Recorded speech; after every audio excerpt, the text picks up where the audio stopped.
मानसी का पति उच्च पद पर था। मानसी का पति शादी के 10 वर्ष बाद हृदय गति रुकने से मौत हो गया। उच्चाधिकारी होने के नाते घर का वातावरण, रहन-सहन ऊंचे स्तर का था। मानसी शिक्षित तो थी, परंतु उसने कोई भी नौकरी नहीं की थी। मानसी का 6 वर्ष का एक बेटा था। उसका नाम आकाश था। मानसी अपने पुत्र की सुख सुविधा के लिए तन मन धन से कुर्बान थी। पति के मौत के बाद मानसी एक प्राइवेट कॉलेज में नौकरी कर ली थी। आकाश की खुशी ही उसकी खुशी थी। एक माँ के फर्ज ही नहीं, बल्कि पिता के फर्ज भी निभाती थी। आकाश उसकी जिंदगी थी। बड़े होकर आकाश उच्च शिक्षा अर्जित करके सरकारी पद के फर्ज निभा रहा था। मानसी जी ने अपने पुत्र की शादी धूमधाम एवं अपनी हैसियत से बढ़कर की थी। आकाश की पत्नी सुंदर व सुशील थी। वह भी सरकारी पद पर कार्यरत थी। लगभग 1 वर्ष के पश्चात मनसी जी के आंगन में पोते के आगमन से मानसी जी की खुशी का ठिकाना न रहा। वह भगवान का शुक्रिया अदा की। उन्होंने पोते का नाम दीपक रखा। समय बीतता गया।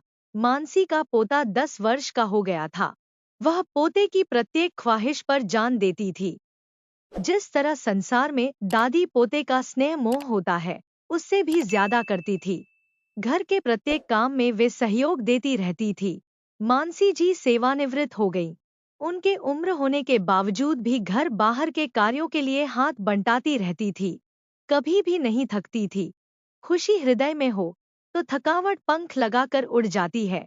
उन्होंने अपनी सेवानिवृत्ति के अवसर पर मिली समस्त धनराशि आकाश के नाम करवा दी।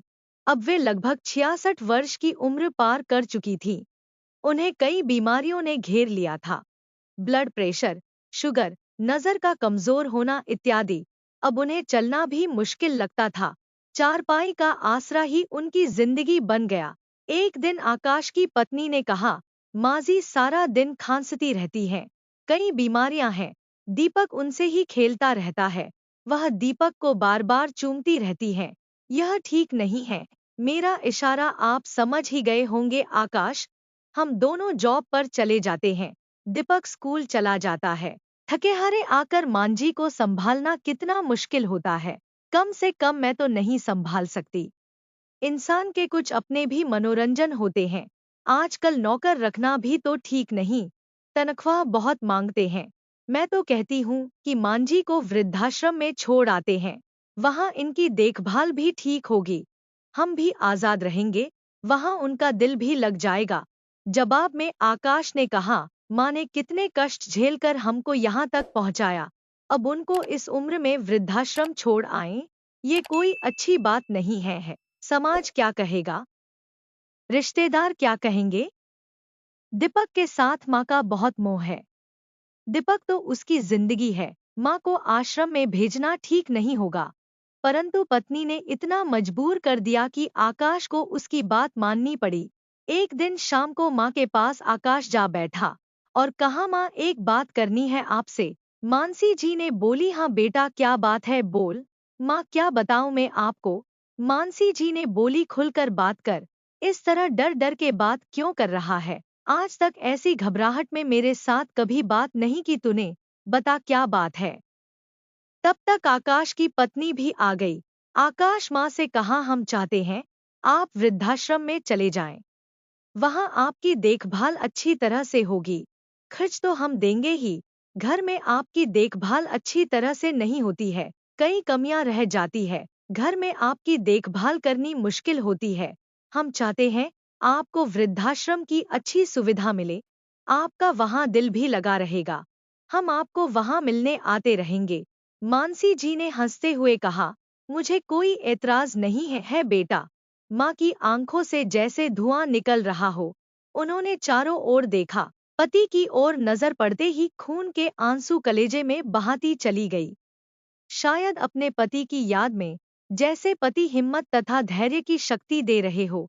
आकाश बोला, माँ आज शनिवार है। सोमवार हम आपको आश्रम में छोड़ आएंगे। आपकी तैयारी भी कर देते हैं। मानसी पति को याद करके गुमसुम सी हो गई। बहू की खुशी और सास के आंसू दो विपरीत दिशाओं में वर्तमान एक इतिहास को रचने जा रहा था। रात को बिस्तर पर सोकर मानसी जी सोच रही थी कि काश आज मेरा पति जिंदा होते तो मेरी और कोई आंख उठाकर नहीं देख सकता था। यह घर आज मेरा होता, जो आज मेरा नहीं है। मेरा तो कुछ भी नहीं है आज यहाँ।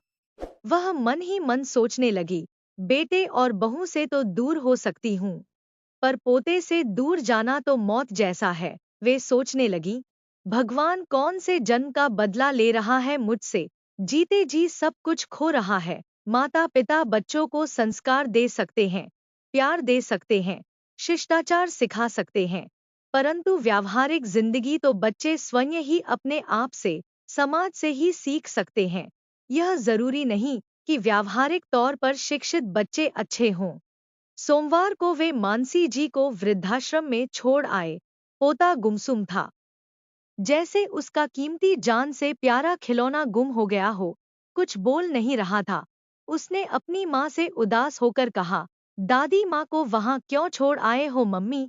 इतना कहने की देर थी कि उसकी माँ ने जोर से एक थप्पड़ उसके मुंह पर जड़ दिया। वह बिलख कर रोता हुआ चुप हो गया। दादी माँ के जाने से जैसे उसकी दुनिया लुट गई हो। मानसी अब वृद्धाश्रम में रहने लगी। वहाँ वह सुबह शाम मंदिर में जाती थी, अपने पोते के दर्शन कृष्ण भगवान की मूर्ति में करने के लिए। भगवान की मूर्ति को प्यार करती, देख देख रोती, पूजा अर्चना करती, अपनी ममता उड़ेल देती। आश्रम में रहकर उन्होंने धार्मिक प्रवचन शुरू कर दिए थे। उच्च शिक्षित होने के कारण धार्मिक ज्ञान बहुत था उनमें।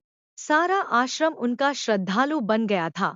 कभी कभी जब बेटा बहू और पोता मिलने आते, तो वे पोते की दबी हुई भावनाओं को समझती थी, परंतु चुप रहती, पोते से दूरी बनाकर रखती थी। कहीं ममता उसकी उदासी बनकर उसकी सेहत तथा पढ़ाई का नुकसान न कर दे। जब पोता चला जाता, तो वे कमरे में अकेली बैठकर रोती रहती। इस तरह वृद्धाश्रम में कुछ वर्ष बीत गया। मानसी जी एक बार सख्त बीमार हो गई। उन्होंने वृद्धाश्रम की प्रभारी महिला को विनय करते हुए कहा, मैं अपने बेटे से मिलना चाहती हूँ। बेटे को फोन पर संदेश दे दिया गया, आकाश आपकी माताजी सख्त बीमार हैं, आपको मिलना चाहती हैं। आकाश ने कहा, आज बुधवार है, मैं छुट्टी वाले दिन रविवार मिलने आऊंगा। रविवार आकाश अकेला ही माँ को मिलने के लिए आया। माँ को देखते हुए कहा, माँ आपने मुझे याद किया, सेहत तो ठीक है ना? हाँ बेटा ठीक ही हूँ, मैं तुझे कुछ कहना चाहती हूँ। हाँ माँ बताए। बेटा यहाँ गर्मी बहुत है, यहाँ मेरे कमरे में एक एसी लगवा दो। पंखे की हवा बहुत गर्म होती है, यहाँ रोटी ठंडी मिलती है। एक ओवन लगवा दे। भोजन ठंडा होने की वजह से कई बार भूखा ही सोना पड़ता है। गर्म पानी पीने को मिलता है। एक छोटी सी फ्रिज ला दे। यहाँ बेड पुराने हैं, नींद नहीं आती। ये सब चीजें ला दे बेटा। राजेश माँ की बातें सुनकर आश्चर्य एवं गुस्सा से कह उठा, माँ कई वर्षों से तुम यहाँ रह रही हो, कभी भी इन चीजों की पहले डिमांड नहीं की, परंतु अब जब मरणासन्न में हो, तो इन चीजों के लिए लालसा क्यों? क्या ऐसा व्यय निरर्थक नहीं है?